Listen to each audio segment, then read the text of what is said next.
Welcome back to TalkBack. We are with Javed Akhtar. All right, let's switch gears. You've also talked about the end of the dramatization of the film song. You have said that the song has become a kind of a perk that's offered within the film. You have said that directors like Guru Dutt, Vijay Anand and Raj Khosla, at their times they had a superb style of picturizing songs. But now with these music channels around and aping of the music channels, the dramatization of the song as it was made a part of storytelling is basically a dead end. How do you explain that, considering you are involved in the process of song making today? You know, drama and song are a part of each other right from the beginning of perhaps the civilization of this subcontinent. Indian films have not invented this structure. The first talkie was made in 1933, Alamara. Fasten your seatbelt. That film had 50 songs. So we had no confusion ever that a film will have songs. Why? Because before films we had Urdu Parsi theatre, we had Nautanki, that is the folk form of drama, we had Sanskrit plays which are 3,000 years, 3,500 years old plays. We have Ram Leela, we have Krishna Leela. I mean, this is the culture of this subcontinent. And in every form of narrative, we always had songs.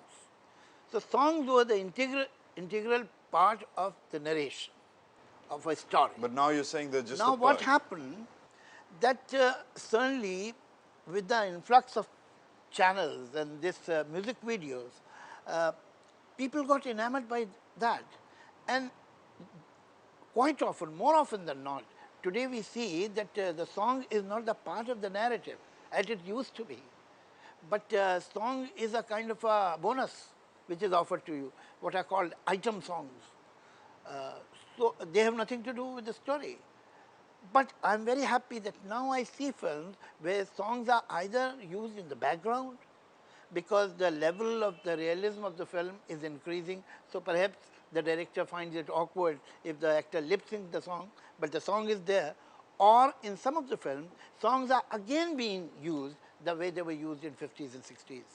But, I mean, to come back on that, aren't lyricists a part of the problem as well? Because Asha Bhosle has said that the soul in the Hindi film song today is dead because lyricists are not doing their job correctly. We just interviewed Lata Mangeshkar a couple of days ago, and she said the same thing. Well, I'm quite flattered that ultimately, indirectly, at least they are saying that there is some contribution of lyricists in their success. Wonderful, I'm thankful to them. But at the same time, the fact remains that the lyric is a part of the narrative, as I told you. And if it is not a part of the narrative, then it is totally anchorless. Now, if the story doesn't allow a good situation, like somebody asked me, why can't we have songs like Pyasa or Kagaz Ke Phool today? But songs of Pyasa cannot be given for Zinda Jala Dunga. Suppose the title of the film is Zinda Jala Dunga, you can't have this song, Ye Duniya Agar Mil Bhi Jaye To Kya. That's not possible. Since it is a part of the narrative, it's the kind of the story that had taken a kind of a dip in, particularly in 80s, and that's why the song also lost their standard. By and large, I feel that with time, and it is true of both the countries, India and Pakistan, that the vocabulary of the society is shrinking. Pakistan makes superb music videos. There in Pakistan, I think there are some great singers, but the words leave something to be desired. So, you know, it's very strange that somehow the quality of poetry in lyrics has Well, that's what I want to touch standard. upon, because you've written astounding poetry, fantastic poetry, and then you've written Darde Disco. How do you reconcile the difference? Because people say that Javed Akhtar, this is what people say, your critics say, that Javed Akhtar is a hired gun. He can write fantastic poetry and then he can go write something commercial and lure it, like Darde Disco. He's a hired gun. He's a hitman. Now if I write dialogue for Gabbar, would you say that I'm a psychopath killer? No, you won't.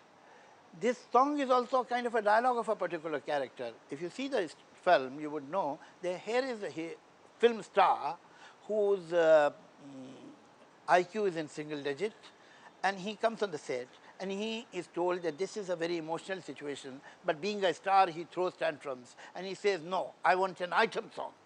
I want a song, but sir, you are on a wheelchair, so what? Put it in imagination, but it should be an item song. So you're writing in character. This is a tongue-in-cheek item song. You're writing So in this character. is what, I wrote this thinking how they write item songs. Right. Well, to get a little So political, yes. to get a little political from lyrics to just choosing movies. This is the last question of this segment, so we have to hurry no it up. problem. To choosing movies. Now, you've written for a movie like Border, which is, and this is a question from a very Pakistani perspective. Border is a Pakistan basher, no doubt about it. You've written for a movie like Border, and then you've written for a movie which is conciliatory like Veer Zara. Do you consider the content of a movie before you sign on for it, or you just sign on for it? I have only one hold barred. One hold barred. I'll never at any cost write something which is obscene, crass or vulgar. Now when Border was written, it was a different situation and it was a different political atmosphere. And that time perhaps such kind of films were being made on both the sides of the border. Maybe yours did not become that popular, but the fact remains that I have seen Pakistani films also of the same kind. I mean, in ideal situations, such films should not be made, but in ideal situations, such situations should not be created. We've got to take a short break here. We're with Javed Akhtar Saab. You're watching TalkBack. Stay tuned.